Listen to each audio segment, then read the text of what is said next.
people were very scared looking at the liquidity markets or stock markets and prices or cryptocurrency, and they were on the back foot for the last 2 months going panic. But in this region, it's the opposite.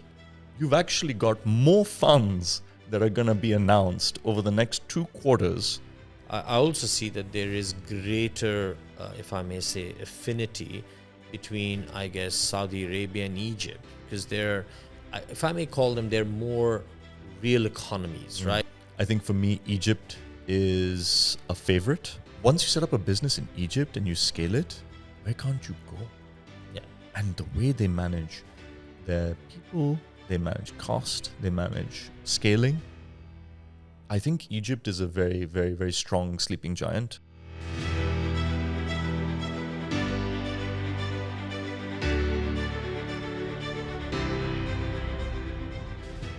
Welcome to today's episode of Couchonomics with Arjun Singh. I'm your host, Arjun, and I'm actually joined by a good dear friend, Gaurav. I've known Gaurav for as long as I've been in Dubai, which is about 12 years. I think we first met through his father, who I actually have the highest regard for. And if Mr. Dhar is watching, hello. Right. So Gaurav, welcome. Thank you so much Welcome for having to me. the show, and I hope the couch is comfortable. It is. It is very cozy. It's a nice place to sit and actually have a chat. I'll probably come here passively just to catch up with you at some point to hang out. So it's nice. Yeah. Welcome. Den. Welcome. So I should have mentioned in my introduction, you are CEO of Marshal. That's right. Yeah. And you're part of a second generation FinTech entrepreneur family. Yeah. Right. And at least in my books, you are one of the most prolific angel investors. That's very kind of you to say. I wouldn't label myself like that, but it's prolific, and I'm sure fairly successful. Still, I'd just say it's very, very kind of you to say that. Okay, right. So let's start with the angel investing Sure. scene, right? So obviously, MENA had a lot of catching up to do in the whole sort of VC angel investment scene. It's progressing in the right direction. It's getting more professional. It's getting more organized. We are seeing some of the global players enter in the market. You know, Sequoia made their first investment in Lean a while back. And we have some other sort of global players which are coming in. But specifically talking about angel investing, and, you know, I'm a small-time angel investor myself. How do you see that evolving? And my question is more specifically, what can be done to make angel investing more active in this region? How do we get more angel investors involved in this activity? So, you know, there is two very interesting questions that sit close to each other, but they're not entirely connected from the root. Because what's happening in this region is you've got angel investing as it is, or investing in general, is on a huge upward trend. Yep. You look at people were very scared looking at the liquidity markets or stock markets and prices or cryptocurrency, and they were on the back foot for the last 2 months going panic. There are going to be down rounds. There's going to be people questioning valuations of companies.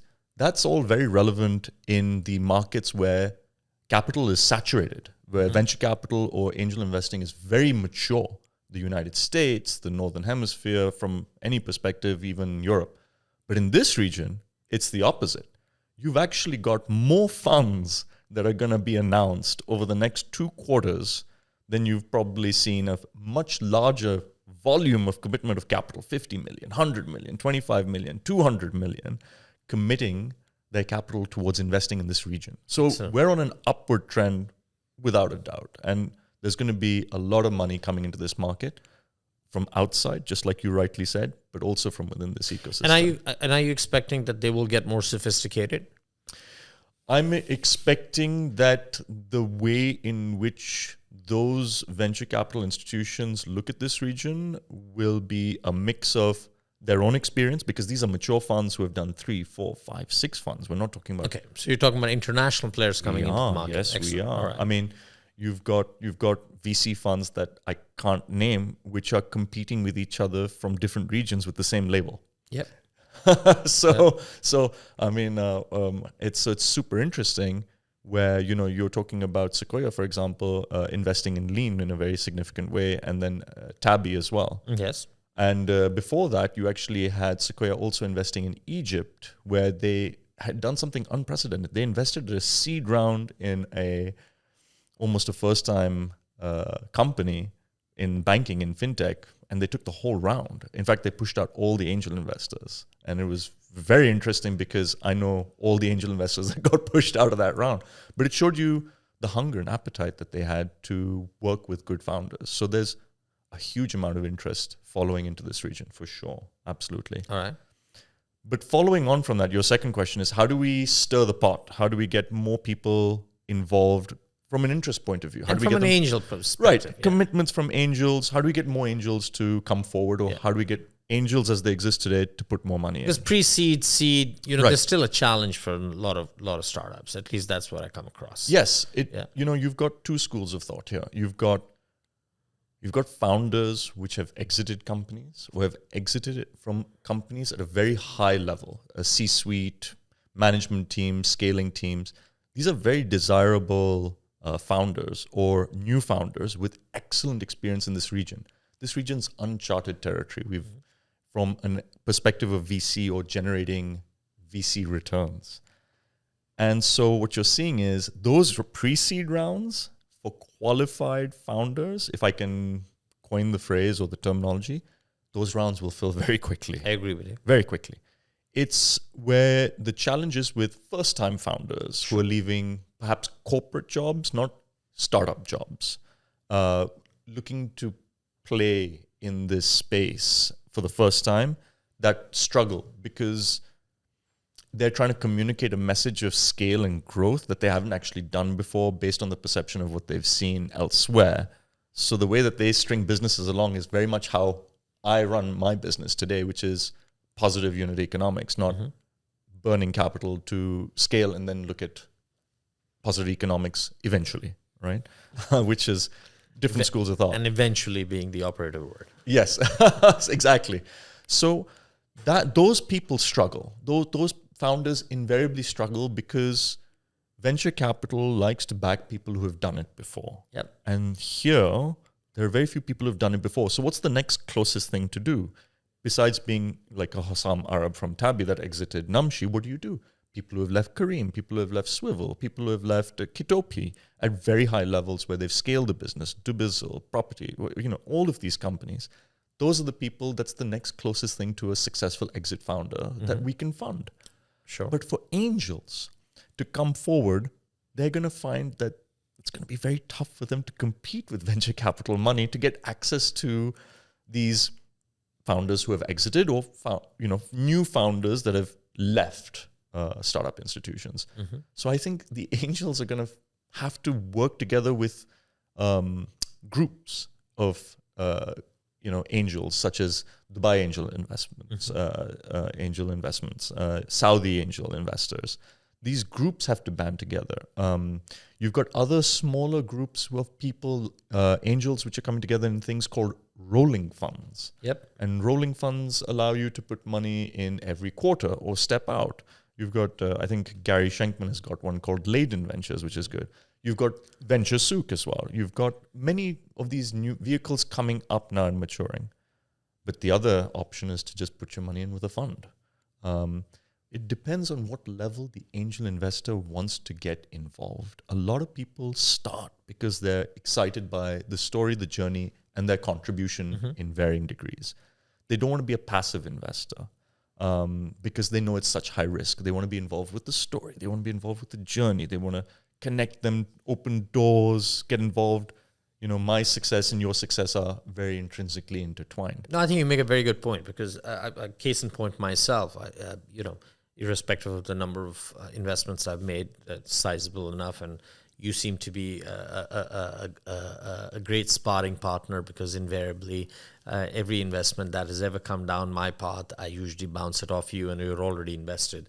That's actually kind of become one of the criteria of selection. But I think, jokes aside, I think the point which you make is very relevant. My initial intentions and some of the initial investments I did make, It was to get involved with those businesses, either in the capacity of an advisory board member, or even if I was not an advisory board member, I would make myself available either through my network or either through my domain knowledge and so on and so forth. But it kind of gets to a stage where you cannot, right? And especially if you have a day job, it's impossible. It is. So to be honest with you, with the vast majority investments that I have made now, I'm a passive investor. It's passive, right? I receive a nice email once a month. We will know some of them commonly. We read that, and as long as the message is good, I'm happy. I don't need to make the call. Right?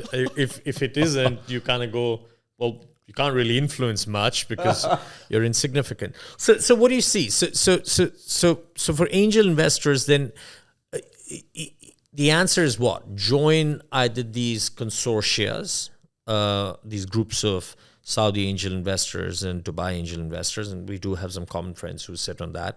I've myself considered maybe to be a part, but I don't know if I have the ticket to get into them. You do. Or do we go into these rolling funds? Rolling funds to me then sort of it takes you a step further away, because then you're actually dependent on, I guess, the person who's running that fund, right? But then, why not? Why shouldn't I just go to the open stock market and take a call there? There you go. It depends on the degree you want to get invested, or you want exposure, you want the risk, and how much involvement you want. But how concentrated do you think is the angel investor sector currently in the Middle East? Is it very concentrated, or are you seeing an inflow of newer and newer angel investors? Absolutely. So it's widening. It is widening rapidly. And you're seeing it from an individual investor that today could invest £100 on a platform like Crowdcube, or just as well as he could buy £10 of Tesla shares. That fractional availability and ease of access of investing with information is now so easy to do. Anyone can participate at any level, and it is widening, because the interest is, how do I make a bigger return for my money, and how big is my risk appetite? On one axis side, or one extreme side of the spectrum, you've got crypto. And on the, where everyone wants to try and make the largest return possible because they believe in it, or they believe it's going to do very well. And the other side is venture capital, right? That's where the conversation actually sits very close to each other, because people are trying to chase very large returns. But let me stop you there. So what about angel investment, which is direct and primary, right? Because there's the other side of the equation, which is access. Right. So I'm fortunate I have friends like you. Not everybody is, right? How do you get access into these, right? Because there are so many companies that, I hear about after they've done their seed round, and I kind of sort of, I don't kick myself, but I kind of go, something, I would have loved to have invested in this firm, irrespective of how hard or how risky it was, and I could have actually added value. So how do you kind of answer the supply side of it? And it's not the supply side. There's enough supply. How do you answer the access to that supply side? So value doesn't come from money when it comes to the venture, like the startup ecosystem. In the beginning, capital is a foundational need, but having operational or industry knowledge is extremely valued by founders. Totally, I agree with you. So what happens is founders by default will reach out to people in those ecosystems to try and get them to have a locked-in interest through investment. But really what they want is, they don't want a small check from you, because if they're really that good, they can get 10s, 20, 200 times whatever you're putting in a check. They can get it from venture capital, who's going to help them in many different ways as part of the journey that they're doing along the way, the raising, the structure, the company, the formation. But operational and industry knowledge or expertise is what allows you to get access to it organically. It's very tough to chase deals, because this is what's happening. It's widening so much, it's moving so fast, it's closing so quick, that you find that if you've invested in one company A, and company B does the same thing, it's going to get raised and close money very quickly, because what it's done is it's educated the market. It's excited the market that this concept has been funded by very intelligent people who can see the forest for the trees on the horizon. And people need to back. the Yeah, industry. and I think you make a very good point, and I think so. A, you've confirmed my fears. B, I you know that I have to double the number of followers on LinkedIn because I'm obviously not getting chased hard enough by startups. But the other point, and I really want to ask you this point, and give me your honest answer, right? I have a massive ethical issue right now with a number of people who are abusing their position of either access or knowledge, where they don't reveal where they have invested, and they actually invest in direct competitors and go even a further step and take advisory board roles. Where do you sit with this? And I know where you sit personally, but I really want you to kind of sort of... It is a sensitive issue that needs to have some sort of a precedent set for it for the market. And I think it'll organically happen anyway, because this market is way too small. This market is way too well informed.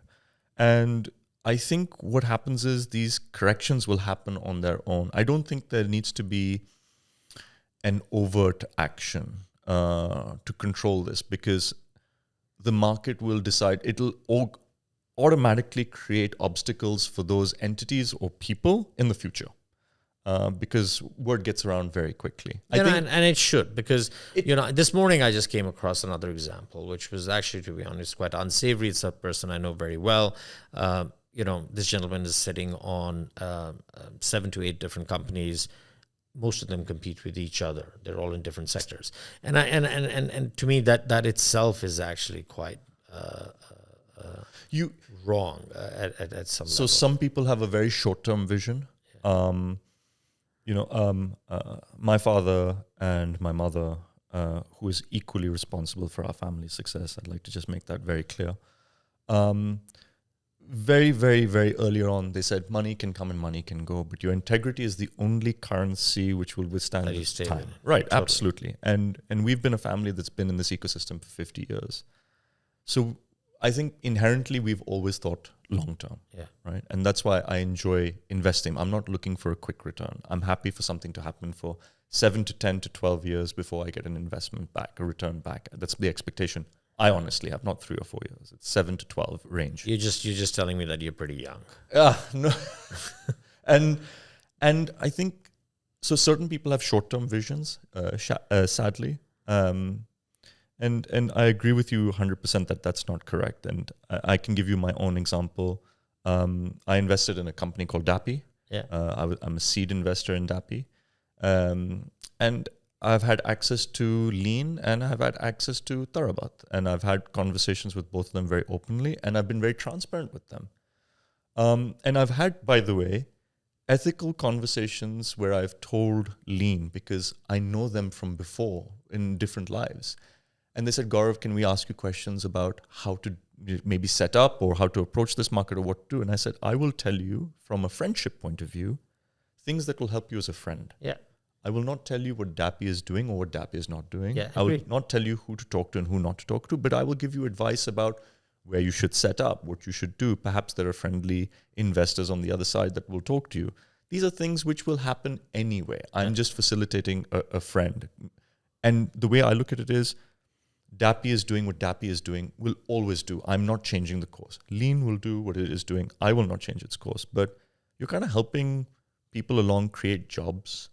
You're creating a little bit of competition in the market, facilitating so the market is educated. Yeah, and you're giving a little bit back, right? The sea rises, important. Everyone rises with it. So, I think doing something like that is fine. But me then putting fingers and all and, totally going over and, taking board seats on all of them at the same time, even though they're all competing is wrong. So let's switch now. Let's talk about Marshal, right? Let's talk about Marshal. Yeah. So talk to us. It's a business which is, as you said, been around for 40 years. 40 years. The first week I was born. Right. Excellent. Yeah. So again, he's telling me that he's younger than I am. Right. So there we go. So talk to us a little about Marshal in terms of how you've evolved as a business. And I'll plug the second question because I assume that it'll flow well. You're so closely connected to the whole payment ecosystem in this this part of the world and maybe beyond, both on the B2C and B2B thing. What do you see as 2 or 3 defining trends of the future? Let's not look back and let's not worry about COVID and what contactless has done and all that good stuff. I think we've had enough of that, Correct. right? I do want you to look into your crystal ball, and look at 5 years or so. How does that change, and how does Marshall change with that, right? And that's why I wanted to actually put this question in together. So, very, very, very keen to hear about Marshall and your views on the market. So Marshall as a business has always been trying to do payment facilitation. So we accept digital payments, but we enable it for all our customers, and Network International, Magnati, acquirers, Mushrek, you name it, in 14 countries. And what we do is we see ourselves as the technology arm that allows them to service their customers at the front end. So everything that's not e-commerce or online is done with us and our technology. To be very honest, there are 2 hats that Marshall wears. One is a hat where we evolve as the market evolves, because you can't really implement things at a physical level that the market is not willing to do from a cost point or from an infrastructure point. If I was trying to force a piece of technology into the market just because I believe it would work, the market will reject it straight away from an adoption point of view. I mean, we implemented self-service at the petrol station. The problem with self-service when we implemented it first 15 years ago or 14 years ago, right, is that when people turned up to the pump, they would honk their horn, and the gentleman would come out from the station and say, "Excuse me, sir, sorry, you have to do self-service." And he'd say, "Excuse me? What do you mean self-service? Come and fill my car with petrol." And it caused problems. So we had to remove the devices and put the devices, the normal payment devices, back. There was no self-service died an instant death. So it's just one of many examples where you try and innovate, but if it's not relevant to the market, there's no point. So that's one hat that we wear, where we do this once in a while. We come up with concepts, ideas, technologies, and we test the market. The other side is we evolve as the market evolves, or we evolve as rapidly as the global markets evolve. So if technology evolves from a government service, it evolves from an integration service, it evolves for pay at table. There are a number of things across F&B, petroleum, government, you name it, retail, where when those markets are evolving, we're facilitating at pace. So we wear 2 hats of technology, where we're always constantly learning, but we're always evolving with the markets. Now, it sounds simple, but these things take time to develop, implement, test, and put into the market. The window at which technology implementations have shrunk in my 20 years is from a piece of technology being done in the US or in Europe and then sort of coming here and being adopted by the retailers or by government. It used to take 7 months to develop or 12 months to develop. And then before everyone was actually using it, it'd be another 12 months on top of that. So you're talking about 2 years. Today, the same thing happens in 6 months to 4 months flat across the entire country. And that's from a physical implementation. E-commerce is lightning. Sure, that's easy. That's server to server. It's easy. But from a physical implementation, that's a huge operational efficiency. And the market has probably grown 100x since then. So you're not just talking about adoption of technology, you're talking about scale of adoption at that pace. It's unbelievable. And it's only shrinking. It's only shrinking, right? And that goes to your second question.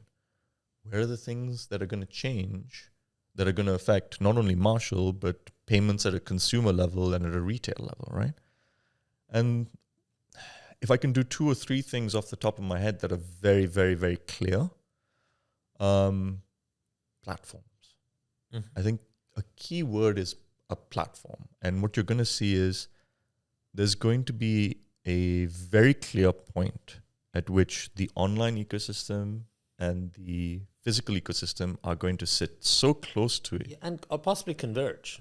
Have to. Yeah. Have to. And, you know. And people might take it for granted and think it's simple and easy. It isn't. But the problem that people have to remember is legacy technology has extremely deep roots. And this is not only from a technology point of view. People forget humans are underpinning everything. No, there's technology, there's security, there's people. Yeah. There's people.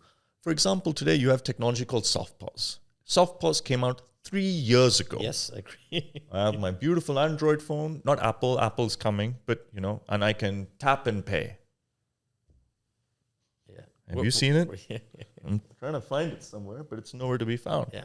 It's not to say it's not going to happen, but the problem is technology for the sake of technology does nothing for no one. That is the end of the story. It has a use case, it will come, it will be adopted, but not in the way that people try and do it. It's the same way that people said technology is going to crush banks. And what's happening? Cooperation. They're working together. Yeah. Everyone's trying to collaborate because they realize one's doing something, the other one's not doing very well, and the other one's doing something. Let's hug it out. Let's both make money, right?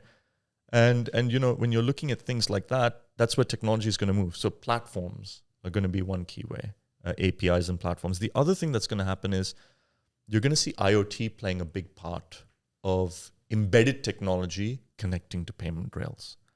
So facial payment recognition and everything else, you open your phone, it recognizes you, it can recognize your face and do a payment. That's going to happen at a petrol station. It's going to happen in a retail shop. It's going to happen somewhere else. It might not happen again overnight, just like we call soft pause, right? Tap on your phone. It might not happen overnight. But what's going to happen is when the infrastructure evolves and I can just plug it in, I'll switch the whole thing on. So you're going to see IoT interacting with payments very strongly, but organically. It can't be forced because the price points are too expensive in certain places. It doesn't make sense. For example, the cost of doing a transaction for facial recognition payment in the United States is something like 1%, hypothetical. But in the UAE, because it's not recognized as a classified transaction on e-commerce, and e-commerce is very expensive, it might be 3%. So when you go to a merchant and you say, hey, Mr. Coffee Shop Man, who's doing 1 million dirhams a week in sales, I'm going to now increase your percentage on your transaction, volume and everything by another %. And what is he going to say? He's going to say, here you go. Thank you very much. No chance, right? Please leave. And no chance unless you can give him efficiency or grow his top line. There isn't. I spent 5 years at a retailer, and trust me, right? So when it catches up, it'll catch up. So I think platforms are one. I think IoT interaction with infrastructure is going to be another one. And then you can't escape crypto. You cannot ignore it. It might be rat poison, as our good friend Warren Buffett says. I mean, he's not my good friend, but as he says, rat poison. Other people say other things about it. It's here. Oh, it's here. It's not going anywhere. Well, actually, I don't know if you know, the Central Bank of Portugal actually gave the first license to a bank. Wow. This morning. I think I read something. Yeah. I mean, but you look at Bahrain is already working so closely with directly regulating Rain, which is where they got their start, and look at where they're going, right? And Rain also closed out a very significant round recently of capital. And the Central Bank of the UAE is working very hard to try and understand how implementations work with satellite offshore regulate, DMCC, the World Trade Center. Everyone's working on understanding where to go on the payments aspect of it, right? The exchange aspect of it seems to be very mature.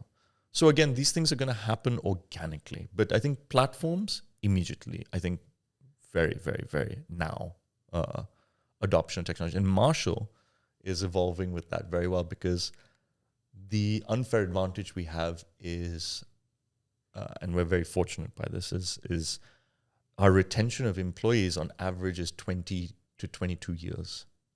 Is average. The worst case of an average at one point was something like 16 years. So we managed to retain expertise, knowledge across 14 countries, across 80 financial institutions. So for us to take that knowledge across every ecosystem, geography, type, interaction, security, with speed, we are in an unfair position to use that to work with a platform. A differentiated position. Absolutely. I would say let's stick with this payment thing, right? Sure. So we'll just talk the Middle East, we'll talk UAE. So we have this I won't call it a strange situation. we're still a cash-dominated society, Right. in a very significant way. On the electronic side, we are a Visa and a MasterCard economy. Oh, yeah. Right. Now, cash is moving into the electronic or digital sort of payment world at a very rapid rate, whether it's B2C, B2G, B2B, C2B, whatever way we want to skin it, right? Do you see a future in the near term, and I'm asking you to sort of look at the next 5 years here, where we're going to start seeing alternatives to the Visa and MasterCard? Or are they going to continue to be the sort of the dominant provisioners of digital payments? That's a deep question. Thank God for that. The answer is not a straightforward one.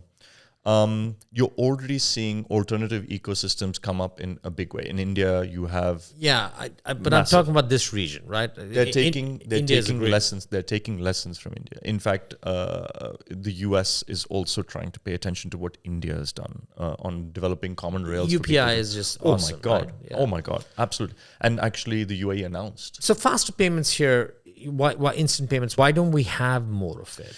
This ecosystem is, to not be derogatory, is a legacy ecosystem. It's been trying to evolve at a certain pace, but it has its own infrastructure, which is not easy to do. I think India forced it, right? They just mandated that it had to be done. Here, why would you offer an extremely cost-intensive update or brand new system with a brand new team with no money coming in very quickly for an ecosystem unless it was mandated, right? Or unless it's a government initiative to drive those changes. I would expect it to be government. And that's coming. And they've made some short announcements here about the intentions to do so in two ways. One is from an aggregated payment systems. They've announced it. With some infrastructure, very key infrastructure players, which we know. And then the other way that they've done is they've announced the advancement of the CDBC project with Saudi Arabia, right? Which is a very, very close ally in terms of many things and financial interaction, right? So those are two initiatives which have started, but it has to be government. It can't be left to the private sector to adopt it. Yeah, right? I agree. Because you're disrupting their space to a degree where they can't play or they don't want to play because it's not financially correct for them to do so with that investment that would be required for them to implement it. No, I agree.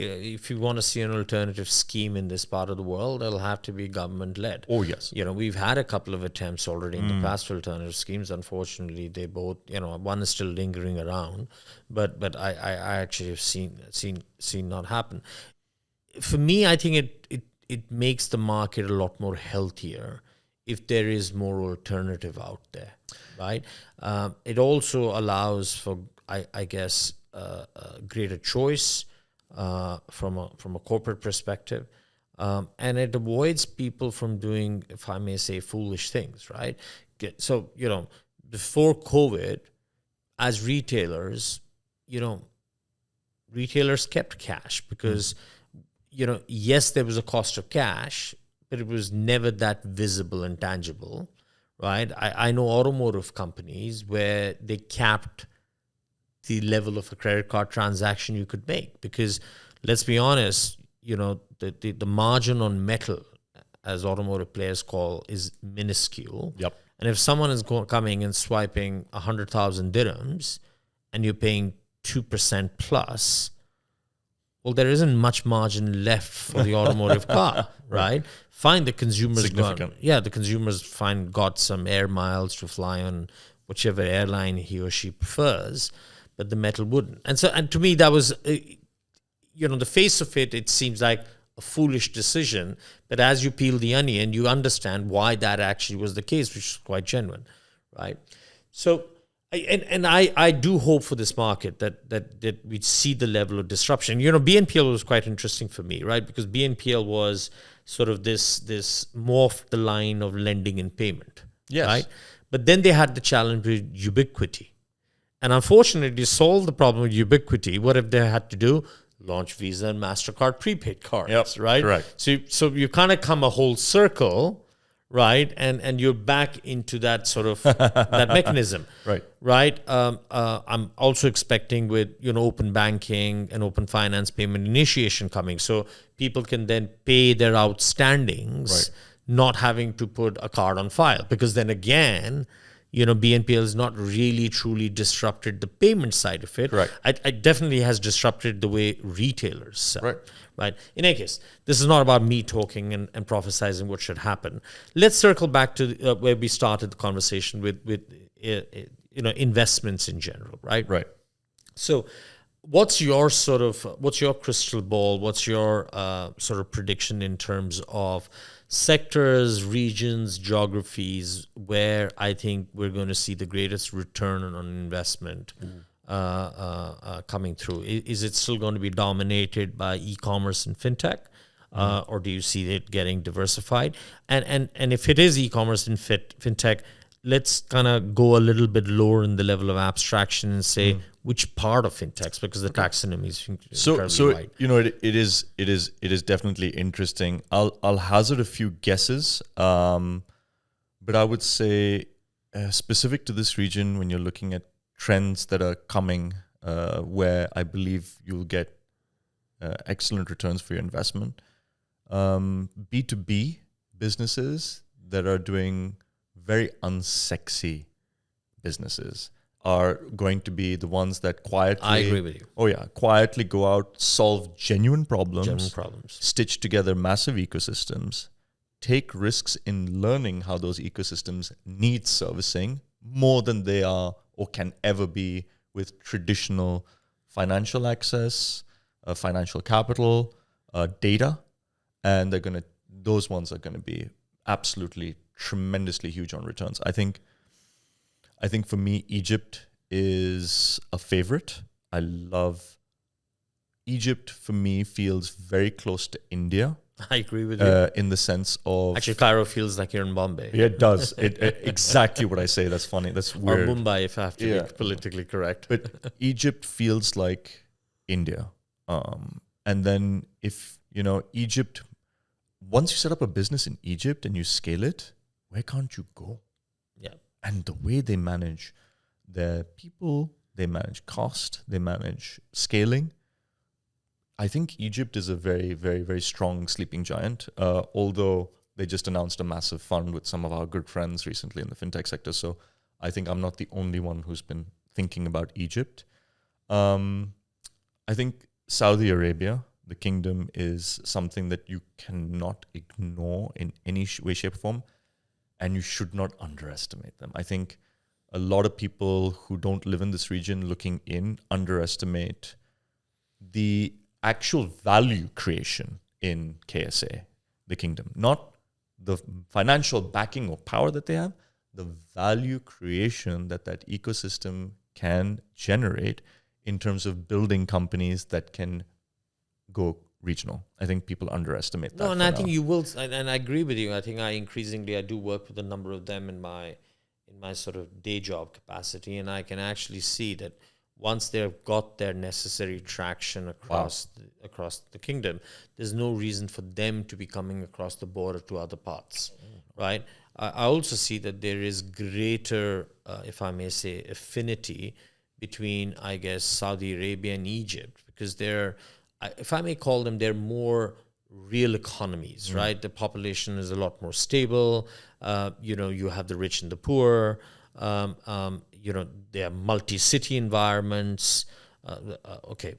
Egypt is huge at 100 million. The kingdom is a third of the size. Right. But yeah, I buy into it. I think I buy into what your number one thesis. Your number one is always UAE. Your number one will always be UAE because UAE, look at where this all started. The snowball effect. Everything was behind a curtain with private equity, some major family offices in terms of what was risk capital, not even venture capital. And you had a few small players that have become very significant players recently who, were generally the trendsetters. But where did they start? How did they start? Who put things together? And I think the UAE is extremely, extremely robust in being able to reinvent the way in which they allow people to facilitate growth or concepts from a venture capital idea, from a company idea, from an innovation idea, from an adoption idea. They're always the perceived risk takers before they feel like maybe somewhere from the east or west has validated it for them. So I think the UAE, from that perspective, no matter what you talk about size, you talk about anything else, will always be at the forefront of being the leading spot or hub in this region from a value creation perspective. Because even if you invest into Saudi or Egypt or anything else, the UAE actually is becoming headquarters for a lot of companies. And I agree with you. And thanks, because you said that, because I was actually going to challenge that. They're becoming headquarters for it, right? So I totally I think from a hub perspective, from the fact that they're progressive, I think rejuvenation is in the DNA of this country. Yes. You know, I've been here 12 years. You know, I've seen this country rejuvenate itself maybe 2 or 3 times, right? You know, during that period, or if rejuvenate is not the right word, reinvigorate, whatever it is. I do understand, but I do think that the line that Egypt, the line that to an extent Pakistan, although I always feel that the geopolitics of Pakistan makes it very tricky. Although it's a country full of opportunity, I would assume. It's brilliant. Yeah, it is. No, I was talking at the Pakistan FinTech Summit event, which was very kind of them to have invited me on it, and I've met a number of founders who have come out of Pakistan. I think it has all the ingredients in the place. And some of them are even taking their businesses to the US to compete. Totally. Now. Wow. Totally. I do agree. I think UAE will definitely continue to play a very key catalyst role, the hub role, the gateway role. Right. But I think what doesn't work to its favor is a couple of factors. Obviously, size. It is small. Oh, yes. It's less transient than it used to be, but it's still fairly transient. And obviously, with that size and that transient, there is capacity of consumption, which does hit a ceiling sooner rather than later. I do. So what am I hearing? Look at Egypt. Look at Saudi. Look at B2B payments. Oh yeah, social B2B commerce, financial services. Social commerce is coming up as well. So while I'm a big fan of B2B and unsexy businesses because they're quiet giants. They do work. They don't have to get market approval in that sense because they're providing such value creation that the market adopts them and they scale. Whereas social commerce is a bit tricky, but it has an element which would also cycle It's very through. powerful for me. Oh my God. Social commerce is incredible. So I think not only just what China has oh done, but I was reading a very interesting paper from Anderson Horowitz, which was around social commerce, and I buy into. Oh my God! Right. And you're going to see social commerce in both segments. You're not going to just see it on the obvious retail segment. You're going to see it in the services segment. You're going to see it. It's unbelievable. But special mention to Africa as well. It's a lot to cover. You could do a whole new episode on that, right? You can't ignore it, but you really have to work with people who know what's happening there. But if you do, the opportunities are also just as blinding. But if we're talking about angels, right, who are looking to start, I would say start looking closer to home before you have comfort to go looking elsewhere, to be very honest. Just so you can perhaps better reach in working with founders or companies that you want to invest in. And before you wander out and do other things, I think it takes a little bit of time to get comfortable. Seasoned investors, I would say yes, please do look at Africa for excellent returns as well. But it's a huge Africa's 50 countries, right? Exactly. You just can't. People shouldn't. Africa is not one country, right? I sometimes feel that people no, they're not. Don't give it the due. No. And it's different countries have different trajectories and so on. Absolutely. So that's great. Gaurav, the promise is to keep this show short and snappy. The problem is you and I can go on for another few hours. which might not be Yeah, suitable. we can continue after But the lights go out. I really appreciate you taking out time and joining me on the couch. Well, not practically, right? So, but with that, I'd like to thank you, Brother, it's been a pleasure. And thanks for coming. No, all right, it's been my pleasure. Thank you so much. thank you. So with that, that's the end of today's show with Gaurav Dhar, who is the CEO of Marshal and also an angel investor. He's also quite a commentator on the market. I think he moderates and attends more panels than there are days in a year. So with all that, I'd like to say thank you to Gaurav and thank you to all of you to listening in. Till the next time, till the next episode, goodbye.